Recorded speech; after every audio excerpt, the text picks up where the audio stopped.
بسم اللہ الرحمن الرحیم۔ السلام علیکم ناظرین، آپ دیکھ رہے ہیں یوٹیوب چینل۔ ناظرین، آج کی ویڈیو میں ہم آپ کو بتائیں گے حضرت مالک بن دینار رحمۃ اللہ کی توبہ کا سچا اور نہایت ہی خوفناک اور دل دہلا دینے والا اور سبق آموز واقعہ۔ لیکن اس سے پہلے آپ تمام احباب سے گزارش ہے کہ میرے چینل کو لائک کریں، سبسکرائب کریں اور بیل آئیکن کا بٹن ضرور دبائیں اور ویڈیو کو اینڈ تک دیکھیے گا اور کمنٹ کیجیے گا۔ تو چلتے ہیں ویڈیو کی جانب۔ ناظرین، حضرت مالک بن دینار رحمۃ اللہ سے کسی نے ان کی توبہ کا واقعہ پوچھا تو انہوں نے فرمایا کہ ایک دفعہ میں ایک سپاہی تھا اور مجھے شراب کی عادت پڑی ہوئی تھی۔ ایک دفعہ میں نے ایک باندی خریدی اور وہ بہت ہی حسین جمیل تھی، مجھے اس سے محبت تھی۔ اس سے ایک لڑکی پیدا ہوئی، وہ لڑکی مجھ سے بہت محبت کرتی، میں بھی اس کو بہت پیار دیتا تھا۔ جب وہ چلنے لگی تو اکثر میرے پاس رہتی تھی۔ اس کی ایک عجیب عادت بن گئی کہ جب بھی میں شراب کا گلاس منہ سے لگاتا تو وہ میرے ہاتھ سے چھین کر کپڑوں پر شراب گرا دیتی۔ میں اسے محبت کی وجہ سے ڈانٹتا بھی نہیں تھا۔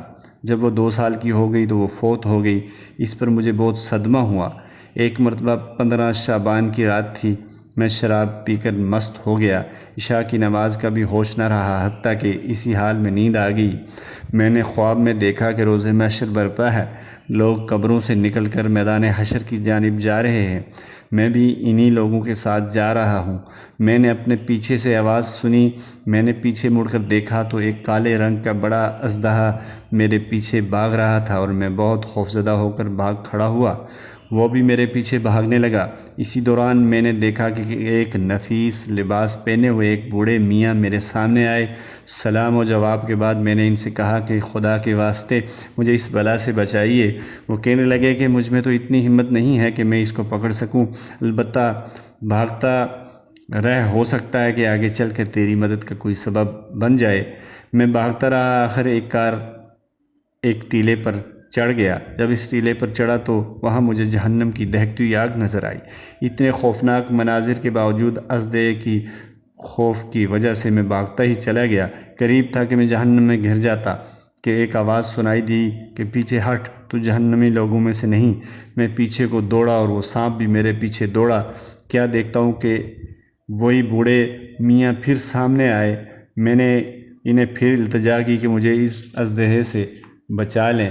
بوڑھے میاں رونے لگے اور کہنے لگے کہ اس کے مقابلے میں میں بہت کمزور اور ناتواں ہوں، تو ایسا کر کہ سامنے والی دوسری پہاڑی پر چڑھ جا، وہاں پر مسلمانوں کی امانتیں ہیں، ہو سکتا ہے کہ تیری بھی کوئی امانت موجود ہو جس کی وجہ سے تو اس اژدہے سے چھٹکارا حاصل کر لے۔ اس پہاڑی پہ میں چڑھ گیا اور وہ سانپ بھی میرے پیچھے پیچھے چلا آیا۔ وہاں کیا دیکھتا ہوں کہ ایک گول پہاڑ ہے، اس میں بہت سی کھڑکیاں ہیں جس پر پردے ہیں، ہر کھڑکی کے دونوں دروازے سونے کے ہیں اور یاقوت اور موتیوں سے مزین ہیں، ہر کواڑ پر ریشمی پردہ ہے۔ جب میں اوپر چڑھا تو فرشتے نے کہا کہ کواڑ کھول کر پردے اٹھا کر باہر نکل آؤ، شاید تم میں سے کوئی امانت اس مصیبت زدہ شخص کی مدد کر سکے۔ جب کواڑ کھلے اور پردے اٹھے تو ان میں سے چمکتے ہوئے چہروں والے بچے نکلے۔ اس دوران اژدہا میرے بہت قریب آ گیا۔ بچے چیخنے لگے اور کہنے لگے کہ جلدی جلدی سب نکل آؤ۔ اس پر بہت سے بچے نکل آئے۔ اچانک میری نظر اپنی اس 2 سالہ بچی پر پڑ گئی جو مر گئی تھی۔ وہ مجھے دیکھ کر رونے لگی اور اس نے کہا، خدا کی قسم، یہ تو میرے ابا ہیں۔ پھر وہ ایک نور کے پلڑے پر چڑھ گئی، پھر اپنے بائیں ہاتھ سے مجھے سنبھالا دیا اور دایاں ہاتھ جیسے ہی سانپ کی طرف بڑھایا تو وہ سانپ پیچھے بڑھنے لگا۔ مجھے بٹھا کر وہ میری گود میں بیٹھ گئی اور میری داڑھی پر ہاتھ پھیرنے لگی اور کہنے لگی، کیا ایمان والوں کے لیے اس بات کا وقت ابھی تک نہیں آیا کہ ان کے دل اللہ رب العزت کے ذکر کے لیے اور اس حق بات کے واسطے جو ان پر نازل ہوئی جھک جائیں؟ اس کی بات سن کر میں رونے لگا اور پوچھا کہ تم قرآن شریف کو جانتی ہو؟ تو اس نے کہا کہ ہم سب قرآن شریف کو تم سے زیادہ جانتے ہیں۔ جب میں نے اس اژدہے کے بارے میں پوچھا تو اس نے بتایا کہ آپ کے گناہ تھے جو آپ کو جہنم پہ ڈالنے کے لیے پر تول رہے تھے، پھر میں نے سفید لباس والے بزرگ کے بارے میں پوچھا تو اس نے کہا کہ یہ آپ کی نیکیاں تھیں جو اتنی کمزور ہو گئی تھیں کہ وہ اس صاحب کا مقابلہ نہیں کر سکتی تھیں۔ میں نے پوچھا کہ تم اس پہاڑ پر کیا کرتی ہو؟ اس نے بتایا کہ ہم سب مسلمانوں کے بچے ہیں جو قیامت تک یہاں رہیں گے اور اس وقت ہم آپ کی سفارش کریں گے۔ اس کے بعد میری آنکھ کھل گئی۔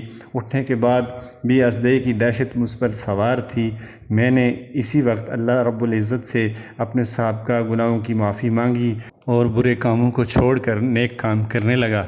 تو ناظرین، پھر اسی طرح ان بزرگ نے اپنی زندگی اللہ اور اس کے رسول صلی اللہ علیہ وآلہ وسلم کے احکامات کے مطابق گزار کے زہد و تقوی حاصل کیا اور پھر اللہ کے بہت بڑے ولی بن گئے۔ تو ناظرین، اللہ تعالیٰ مجھے اور آپ کو بھی اسی طرح اپنے پیارے حبیب کے صدقے ان کی زندگی کے مطابق زندگی گزارنے کی توفیق عنایت فرمائے۔ ناظرین، یہ تھی آج کی ویڈیو۔ امید ہے آپ کو ویڈیو پسند آئی ہوگی۔ ناظرین، میرے چینل کو سبسکرائب کریں، ویڈیو کو کمنٹ اور لائک کیجیے۔ اگلی ویڈیو تک کے لیے اجازت دیجیے۔ اللہ نگہبان۔